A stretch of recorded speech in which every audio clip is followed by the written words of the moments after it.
आप सुन रहे हैं 101 ग्रेट साइंस एक्सपेरिमेंट्स किताब का हिंदी सारांश, जिसे लिखा है नील आडली ने। यह किताब विज्ञान को मजेदार, आसान और प्रैक्टिकल बनाने के लिए जानी जाती है। एक समय की बात है जब विज्ञान को समझना एक जादू की तरह लगता था, लेकिन असल में विज्ञान हमारे चारों ओर हर जगह मौजूद है। हमें बस उसे खोजने और समझने की जरूरत है। ये पुस्तक 101 न्यू साइंस एक्सपेरिमेंट्स हमें यही सिखाती है कि कैसे हम अपने घर में ही मौजूद साधारण चीजों से जादुई प्रयोग कर सकते हैं और विज्ञान के रहस्यों को उजागर कर सकते हैं। ये कहानी उन्हीं प्रयोगों की है जो हमें एक सच्चे वैज्ञानिक की तरह सोचना सिखाते हैं। कहानी की शुरुआत एक बहुत ही सामान्य सवाल से होती है। क्या एक दिखने में खाली बोतल वाकई खाली होती है? हम सबने कई बार देखा है कि जब हम एक खाली बोतल को उल्टा करके पानी में डुबोते हैं, तो पानी बोतल में ऊपर तक नहीं जाता, बल्कि एक निश्चित स्तर पर रुक जाता है। ऐसा क्यों? इस प्रयोग से हमें पता चलता है कि बोतल में कोई ना कोई अदृश्य चीज है जो पानी को अंदर जाने से रोक रही है। वह चीज और कुछ नहीं, हवा है। जब हम बोतल को थोड़ा तिरछा करते हैं तो उसमें फंसी हवा बुलबुले बनाकर बाहर निकलती है और तब पानी अंदर जाता है। ये साधारण सा प्रयोग हमें सिखाता है कि हवा एक वास्तविक पदार्थ है जो स्थान घेरती है। इसी तरह अगर हम एक बोतल के मुंह पर फनल रखकर पानी डालें तो पानी धीरे धीरे अंदर जाता है, लेकिन जैसे ही फनल को थोड़ा ऊपर उठाते हैं पानी तेजी से भरने लगता है। इसका कारण यह है कि जब फनल मुंह को ढक लेती है तो अंदर की हवा को बाहर निकलने में मुश्किल होती है, लेकिन जब फनल ऊपर उठती है तो हवा के लिए रास्ता बन जाता है और पानी तेजी से अंदर आता है। ये सरल सा प्रयोग हमें हवा के दबाव और उसके अस्तित्व का बोध कराता है। अब बात करते हैं हमारे फेफड़ों की ताकत की। क्या आपने कभी सोचा है कि आपके फेफड़ों में कितनी हवा जा सकती है? इस पुस्तक में एक बहुत ही रोचक प्रयोग बताया गया है। आपको बस एक बड़ा बर्तन पानी से भरना है, एक बड़ी बोतल को पूरी तरह पानी से भरकर उल्टा पानी में डुबाना है और फिर एक रबर ट्यूब के जरिए उसमें हवा भरनी है। जितनी हवा आप फूकेंगे उतना पानी बाहर निकलेगा। इससे आप अपने फेफड़ों की क्षमता माप सकते हैं। यह न सिर्फ एक प्रयोग है, बल्कि आपके श्वसन तंत्र को मजबूत बनाने का एक व्यायाम भी है। हमारे चारों ओर वायुमंडलीय दबाव है जिसका हम रोजाना उपयोग करते हैं। जब हम स्ट्रॉ से ड्रिंक पीते हैं तो असल में हम स्ट्रॉ के अंदर की हवा बाहर निकाल रहे होते हैं, जिससे वहां दबाव कम हो जाता है और बाहर का वायुमंडलीय दबाव ड्रिंक को स्ट्रॉ के जरिए हमारे मुंह तक धकेलता है। यही कारण है कि बिना हवा के दबाव के हम स्ट्रॉ से कुछ नहीं पी सकते। इस पुस्तक में आप एक बैरोमीटर बनाना सीखेंगे जो वायुमंडलीय दबाव को मापता है। आपको बस एक चौड़े मुंह वाली बोतल, एक गुब्बारा, एक स्ट्रॉ और कुछ और चीजें चाहिए। गुब्बारे को बोतल के मुंह पर खींचकर बांधें, उस पर स्ट्रॉ चिपकाएं और एक कार्डबोर्ड स्केल लगाएं। जब वायुमंडलीय दबाव बढ़ता है तो गुब्बारा अंदर की तरफ धंसता है और स्ट्रॉ ऊपर उठ जाता है, और जब दबाव घटता है तो गुब्बारा बाहर की तरफ फूलता है और स्ट्रॉ नीचे आ जाता है। यह सरल यंत्र हमें मौसम के बदलाव की जानकारी दे सकता है। अब आते हैं गर्मी और हवा के रिश्ते पर। एक फ्लास्क में थोड़ा पानी लें, उसे गर्म करें और देखें कि क्या होता है। जब हम फ्लास्क को गर्म करते हैं तो अंदर की हवा भी गर्म होकर फैलती है। यदि हम फ्लास्क के मुंह पर गुब्बारा बांध दें तो गर्म हवा उसे फुला देती है। यह दर्शाता है कि गर्म करने पर हवा फैलती है। इसी तरह जब हम ठंडा करते हैं तो हवा सिकुड़ती है। एक प्रयोग में जब हम फ्लास्क को गर्म करके उस पर गुब्बारा बांधते हैं और फिर ठंडा होने देते हैं तो गुब्बारा अंदर की तरफ धंस जाता है, क्योंकि ठंडी होकर हवा सिकुड़ जाती है और बाहर की हवा उसे अंदर धकेलती है। क्या हवा का वजन होता है? ये सवाल शायद आपके मन में भी आया होगा। इसका जवाब पाने के लिए एक सरल प्रयोग है। दो गुब्बारों को समान रूप से फुलाएं, उन्हें एक डंडे के दोनों सिरों पर बराबर दूरी पर बांधें और डंडे को बीच से लटका दें। अब एक गुब्बारे को सुई से फोड़ें। जैसे ही उसमें से हवा निकलेगी वह सिरा हल्का हो जाएगा और डंडा उस तरफ झुक जाएगा जहां फुला हुआ गुब्बारा है। यह साबित करता है कि हवा का वजन होता है। हवा कैसे चलती है, यानी हवा कैसे बहती है, ये समझने के लिए हम एक पवन चक्की विंड व्हील बनाते हैं। कागज की एक चौकोर शीट को काटकर उसके कोनों को बीच में मोड़कर एक पिन पर लगाकर हम एक सरल पवन चक्की बना सकते हैं। जब हम इसे किसी गर्म स्रोत जैसे अंगीठी या हीटर के ऊपर रखते हैं तो ये अपने आप घूमने लगती है, क्योंकि गर्म होने पर हवा हल्की होकर ऊपर उठती है और ठंडी हवा उसकी जगह लेने के लिए नीचे आती है। इसी प्रक्रिया को हम हवा कहते हैं। पानी से जुड़े कई रोचक प्रयोग इस पुस्तक में हैं। बर्फ पानी पर क्यों तैरती है? हम जानते हैं कि ठंडा पानी भारी होता है, लेकिन बर्फ जो ठंडे पानी से बनी है फिर भी पानी पर तैरती है। इसका रहस्य यह है कि पानी 4 डिग्री सेल्सियस पर सबसे घना होता है। उससे नीचे ठंडा करने पर पानी फैलता है, यानी उसका आयतन बढ़ जाता है, जबकि द्रव्यमान वही रहता है।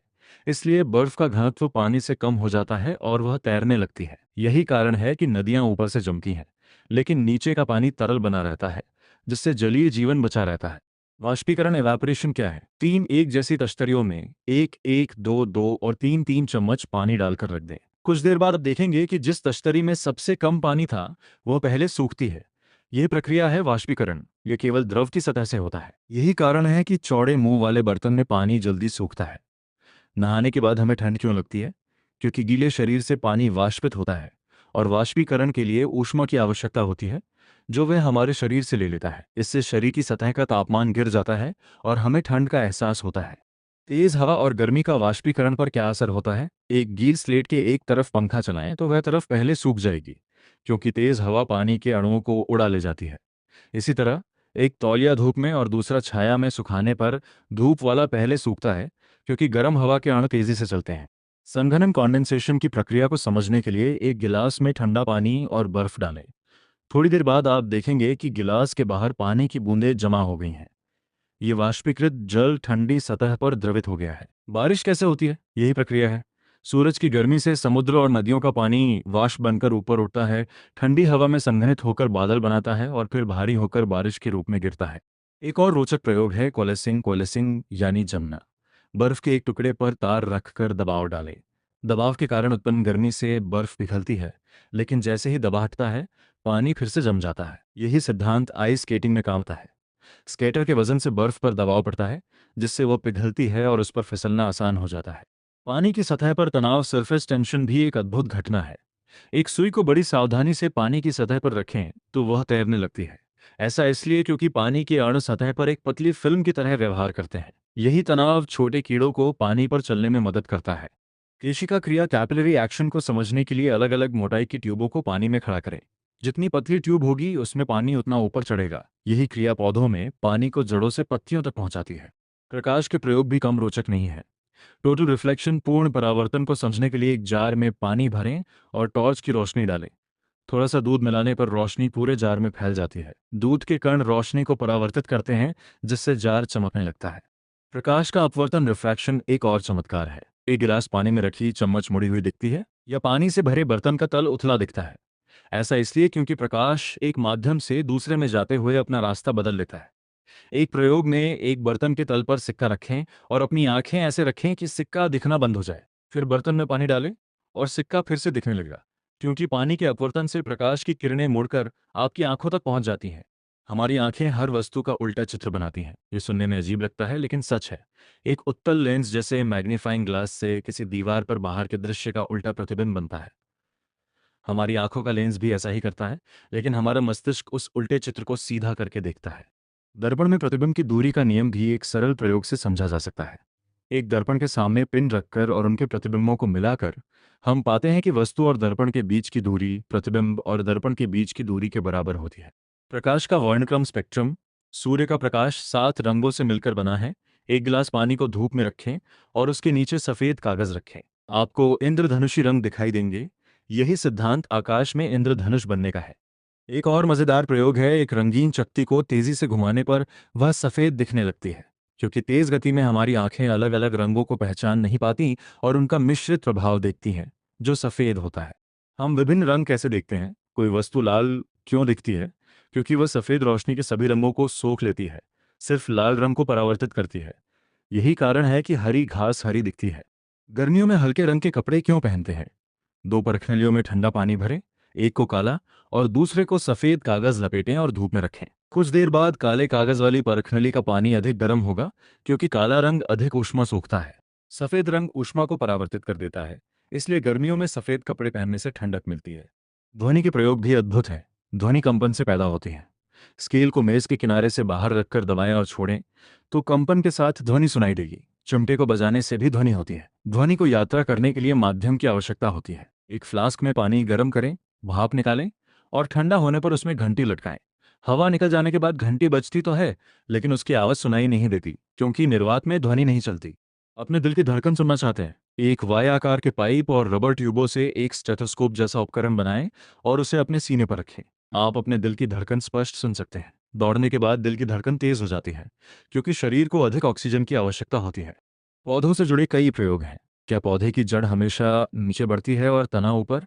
सेम के बीजों को एक बोतल में गीले ब्लॉटिंग पेपर के बीच रखें। कुछ दिनों में जड़ नीचे और तना ऊपर बढ़ने लगेगा। यहां तक कि यदि आप बीज को उल्टा करके रखें, तब भी जड़ नीचे और तना ऊपर की ओर मुड़ जाएगा। ये गुरुत्वाकर्षण के प्रति पौधों की प्रतिक्रिया है। जड़ें पॉजिटिव जियोट्रोपिज्म से नीचे जाती हैं और तना नेगेटिव जियोट्रोपिज्म से ऊपर। पौधों में पानी कैसे ऊपर पहुंचता है? एक आलू को आधा काट कर खोखला करें, उसमें चीनी भरें और एक बर्तन में पानी में रखें।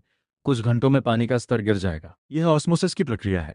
कोशिकाएं चीनी का घोल सोखती हैं, जिससे पानी उनकी ओर खिंचता है। यही प्रक्रिया पौधों की जड़ों द्वारा पानी सोखने में होती है। पौधों द्वारा अवशोषित पानी का क्या होता है? एक गमले में लगे पौधे को पॉलीथीन से ढक दें और धूप में रखें। कुछ घंटों बाद पॉलीथीन के अंदर पानी की बूंदें दिखेंगी। ये ट्रांसपिरेशन वाष्पोत्सर्जन है। पत्तियों के रंध्रों से पानी वाष्पित होता है। हवा की दिशा मापने के लिए विंड वेन बनाएं। एक तीर के आकार का कार्डबोर्ड काटें, उसके संतुलन बिंदु पर पिन लगाएं और एक छड़ पर रखें। हवा की दिशा में तीर मुड़ जाएगा। हवा की गति मापने के लिए एनीमोमीटर बनाएं। 4 कपों को क्रॉस आकार में लकड़ी की पट्टियों पर लगाएं, बीच में कील ठोकें और हवा में रखें। एक निश्चित समय में कपों के चक्कर गिनकर हवा की रफ्तार का अनुमान लगा सकते हैं। नमी मापने के लिए हाइग्रोमीटर बनाएं। एक बाल को स्ट्रॉ के सिरे से बांधें और रील पर लपेटें। नमी में बाल फैलता है, जिससे स्ट्रॉ नीचे झुकता है। इस प्रकार आप आर्द्रता माप सकते हैं। तरल पदार्थों के आपेक्षिक घनत्व स्पेसिफिक ग्रेविटी को मापने के लिए हाइड्रोमीटर बनाएं। एक छोटी शीशी में नाखून डालें ताकि वह पानी में ऊर्ध्वाधर तैरने लगे। शीशी पर निशान बनाएं।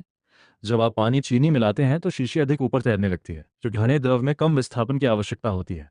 वर्षा मापने के लिए रेन गेज बनाएं। एक चौड़े मुंह वाली बोतल को जमीन में गाड़ें। बारिश का पानी उसमें एकत्रित होगा। उसे एक संकरी बोतल में डालकर मापें। इससे आप औसत वर्षा ज्ञात कर सकते हैं। जल टरबाइन कैसे काम करता है?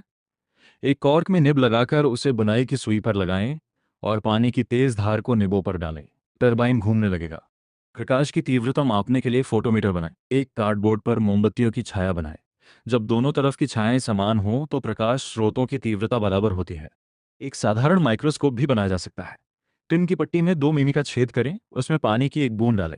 यही आपका लेंस है। इससे आप छोटे कीड़ों या बीजों को बड़ा देख सकते हैं। किसी इमारत या पेड़ की ऊंचाई मापने के लिए अपने मित्र की ज्ञात ऊंचाई को पेंसिल पर अंकित करें। फिर उसी पेंसिल से इमारत की ऊंचाई मापें। अनुपात से वास्तविक ऊंचाई ज्ञात करें। चांदी के बर्तनों को साफ करने के लिए एल्यूमिनियम के बर्तन में बेकिंग सोडा और नमक डालकर पानी गर्म करें और चांदी के बर्तन डुबोएं। काली परत सिल्वर सल्फाइड से सल्फर एल्यूमिनियम खींच लेता है और चांदी चमक उठती है। स्टैलेक्टाइट्स और स्टैलेग्माइट्स को समझने के लिए डोरी के सहारे एप्सम साल्ट के संतृप्त घोल को 2 गिलासों से बीच के बक्से पर टपकाएं। घोल टपकता है, पानी वाष्पित हो जाता है और नमक जमा होकर ऊपर से नीचे स्टैलेक्टाइट और नीचे से ऊपर स्टैलेग्माइट बनता है। फिंगरप्रिंट्स कैसे लें? पेंसिल के ग्रेफाइट को उंगली पर रगड़ें, फिर उसे स्टिकी टेप पर लगाकर कागज पर चिपका दें। यह आपकी उंगलियों के निशान का रिकॉर्ड है। कोई 2 फिंगरप्रिंट एक जैसे नहीं होते। यही कारण है कि वे अपराधियों की पहचान में मदद करते हैं। पैरों के निशान सुरक्षित करने के लिए नम मिट्टी पर पैर का निशान बनाएं। उसके चारों ओर कार्डबोर्ड का घेरा लगाकर प्लास्टर ऑफ पेरिस डालें। सूखने पर निशान का ढांचा तैयार हो जाता है। दूर की वस्तुओं की दूरी मापने का तरीका भी बताया गया है। त्रिकोणमिति के सिद्धांत पर 2 अलग अलग बिंदुओं से किसी दूर की वस्तु को देखकर कोणों के अंतर से दूरी का पता लगाया जा सकता है। आकाशीय पिंडों का तापमान मापने के लिए वैज्ञानिक उनके द्वारा उत्सर्जित रंगों का उपयोग करते हैं। जैसे जैसे तापमान बढ़ता है, रंग लाल से पीले, सफ़ेद और नीले होते जाते हैं। हमारा सूर्य एक पीला तारा है, जबकि सीरियस नीला है, अर्थात अधिक गर्म। हमारी जीभ कभी कभी धोखा खा जाती है। सेब का टुकड़ा खिलाते हुए नाशपाती की गंध सुंघाने पर व्यक्ति नाशपाती का स्वाद बताएगा। गंध और स्वाद का गहरा संबंध है। यही कारण है कि नाक बंद होने पर खाने का स्वाद नहीं आता। त्वचा की संवेदनशीलता भी अलग अलग जगहों पर अलग होती है। हथेली पर 2 पेंसिलों की नोक को 5 मिमी दूर रखकर छूने पर आप अंतर बता सकते हैं, लेकिन गर्दन के पीछे ऐसा नहीं कर पाएंगे, क्योंकि वहां तंत्रिकाओं का जाल कम सघन है। ऑप्टिकल इल्यूजन दृष्टि भ्रम के कुछ उदाहरण भी दिए गए हैं। 2 रेखाओं में से कौन लंबी है? वास्तव में दोनों बराबर होती हैं, लेकिन तीर के निशानों के कारण वे अलग दिखती हैं। एक तस्वीर में आप 2 सिर या एक कैंडल स्टैंड देख सकते हैं। ये इस बात पर निर्भर करता है कि आप कैसे देखते हैं। इस तरह ये पुस्तक हमें विज्ञान के मूलभूत सिद्धांतों को अपने हाथों से करके समझने का अद्भुत अवसर देती है। हर प्रयोग एक कहानी है, एक खोज है, एक जादू है, जो हमें बताता है कि ये दुनिया कितनी अद्भुत और तार्किक है। विज्ञान कोई डरावना विषय नहीं, बल्कि एक रोमांचक सफर है, जहां हर छोटा प्रयोग हमें एक नई सच्चाई की ओर ले जाता है। ऐसी ही दिल को छू लेने वाली किताबों से जुड़ने के लिए हमारे चैनल को सब्सक्राइब करें, क्योंकि अच्छी किताबें दिल ही नहीं, रूह तक उतर जाती हैं। धन्यवाद।